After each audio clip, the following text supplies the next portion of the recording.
আপনাদেরকে এটুকু অনুরোধ করছি, যে জিনিস দেওয়ার জন্য কুপন দেওয়া হয়েছে,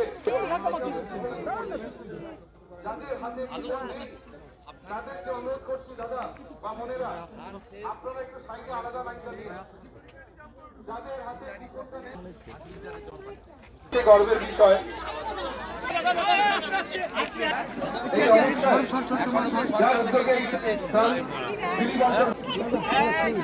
আপনাদেরকে শিবিরে তুলেছে সরকার,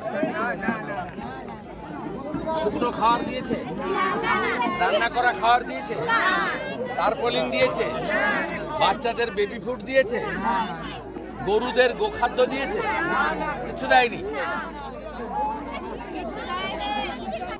আমাদের এমএলএ কে প্রথম দিন থেকে পেয়েছেন তো, ওর সাধ্য মতো, ও তো আর শিল্পপতি নয়, ওর সাধ্য মতো যতটা পেরেছে করেছে। আপনাদের এখানে আমাদের আজকেই তো 2 জন মারা গেছে। এখন একটু বাড়ি থেকে জলের যেখানে গর্ত আছে লোক বুঝতে পারছে না, আর যেগুলো বাঁধ ভেঙেছিল ওখানে কি সারানোর কাজ শুরু করেছে না? আপনাদের মাইকিং করেনি যে জলে বেরোবেন না, এ করবেন না? বিদ্যুৎ বা বিডিওর লোকরা গেছিল, সরকারি লোকরা, পুলিশের লোকরা গেছিল, কেউ খোঁজ নেয়নি? মুখ্যমন্ত্রী যে এসেছিলেন এলাকায়? ঠিক আছে, আমরা আপনাদের পাশে আছি। না হবে, সবাই পাবেন। আমরা আমাদের এমএলএ করছেন, পঞ্চায়েত সমিতি করছেন, ভাই বোন দিদিরা, আমরা করব আজকে শুধু নয়। আমি পরের সপ্তাহে আবার আসবো, আজকেও দেব, পরের সপ্তাহে আবার আসবো। আজকে প্রায় 2000 লোকের আমরা ব্যবস্থা করেছি, তারপরেও যারা রয়ে যাবেন তালিকাটা থাকবে, কাল পরশু আবার পাবেন, এবং পরের সপ্তাহে আবার আসবো, এসে পাবেন, আপনি স্লিপ পেয়েছেন। ঘোরাঘুরি করেন না, ঘোরাঘুরি করবেন না। আমরা প্রতি মুহূর্তে দেখেছি সেই বিপর্যয়ের মোকাবিলা করার জন্য আছেন, এবং সরকার কোন রাজনৈতিক দলের হয় না, সরকার হয় জনগণের। কিন্তু আমি আপনাদের সঙ্গে কথা বলে দেখলাম, না উদ্ধার হয়েছে, না রান্না করা খাবার, না শুকনো খাবার, না তারপলিন, এমনকি প্রত্যেকটা বাড়িতে গবাদি পশু রয়েছে, প্রত্যেকটা বাড়িতে গরু রয়েছে, গোমাতা আছে, বেবি ফুড বাচ্চাদের, কোথাও কোনো অ্যারেঞ্জমেন্ট নেই। আপনাদের কিছু করা হয়নি, সরকার বলে কোনো বস্তু নেই। বিডিও, সরকারি আধিকারিক, ডিজাস্টার ম্যানেজমেন্ট, ত্রাণ বিপর্যয়, সিভিল ডিফেন্সের লোক কোথাও দেখা যায়নি।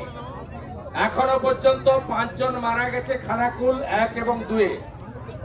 আমি এখানে আসার আগে 10 বছরের বাচ্চা সকালবেলা ডুবে মারা গেছে। একটু আগে 2টোর সময় রামনগরে আরেকজন একটু আগে জলে ডুবে মারা গেছে।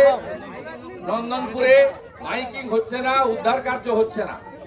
কি অবর্ণনীয় কষ্টের মধ্যে আপনারা আছেন। এমনকি পিএইচই থেকে যে পানীয় জলের পাউচ দেওয়া হচ্ছে সেটাও পর্যাপ্ত নয়। আমি রাজ্যের বিরোধী দলনেতা, আমার এমএলএ সাথী সুশান্ত ঘোষ, এমএলএ সাথী বিমান ঘোষ, আমরা এখানে এসেছি। আমাদের সাধ্য মতো এরা করেছেন গত 5 দিন ধরে, আমরা আরো করব। আজকে আমরা 2000-এর মতো মানুষের হাতে আমরা খাবারের প্যাকেট, তারপলিন ইত্যাদি ব্যবস্থা করে এখানে তুলে দিচ্ছি। আরো কয়েক হাজার আগামী কয়েকদিন ধরে আমরা চেষ্টা করব প্রান্তিক মানুষদের কাছে পৌঁছানোর। আর যারা মারা গেছেন তারা ভারত সরকারের ক্যালামিটি রিলিফ ফান্ড সিআরএফ থেকে বিডিওর মাধ্যমে 2.5 লক্ষ টাকা করে আপনারা পাবেন। সরকারি নিয়ম আছে ভারত সরকারের। রাজ্য সরকার এখনো পর্যন্ত কোনো ঘোষণা করেনি। পুরসুরাতেও কয়েকজন মারা গেছেন।